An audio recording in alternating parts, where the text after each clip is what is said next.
de retrait de la richesse. Et nous avons, ce faisant, par les réformes faites.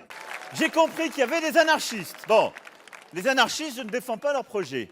Il y a des femmes et des hommes qui viennent de la gauche, de l'écologie, de la droite plus dure, peut-être de l'extrême droite. Je respecte chacune et chacun.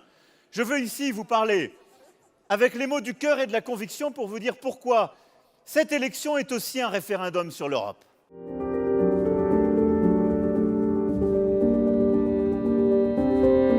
L'Europe, c'est ce qui nous aide et nous protège pendant les crises. La pandémie, durant l'épidémie de Covid, l'Europe, dont la santé n'est pas la compétence, nous a aidés. En Européens, nous nous sommes battus pour préserver notre espace commun. Et surtout, en Européens, nous nous sommes battus pour innover, rechercher, produire des vaccins et les distribuer.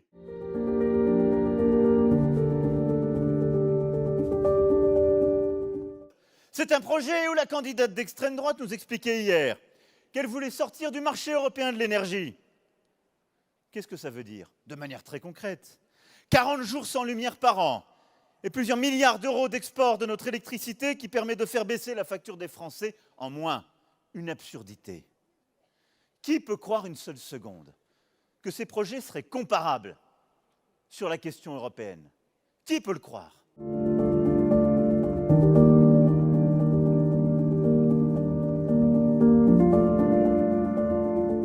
Sous présidence française, nous sommes en train de faire aboutir 2 textes fondamentaux. Le premier, celui qui va nous permettre, désormais c'est fait, de bâtir un salaire minimum européen qui n'existait pas jusqu'alors, grâce aux syndicats partout en Europe, parce qu'on a réussi à convaincre d'autres pays. C'est chose faite. Et il permettra la convergence sociale entre les pays. La deuxième chose, c'est le combat pour l'égalité entre les femmes et les hommes. Depuis 10 ans, une directive tant attendue était bloquée. Nous sommes en train de le faire aboutir. Nous aurons enfin cette directive qui permet de bâtir l'égalité femmes-hommes dans les grandes entreprises européennes et d'avancer sur ce sujet.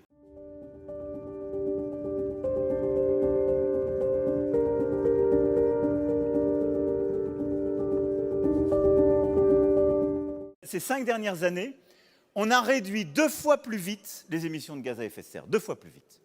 La condamnation qu'on a eue, la France, parce qu'on en a une, elle a été faite en 2018. Je ne veux pas prendre pour non plus tout ce qui a été fait avant moi. On ne va pas encore assez vite, attention, je ne suis pas en train de vous dire que tout va bien. Mais ces 5 dernières années, on a été 2 fois plus vite. Il faut maintenant aller beaucoup plus vite. Et je compte encore renforcer, enrichir mon projet sur l'écologie.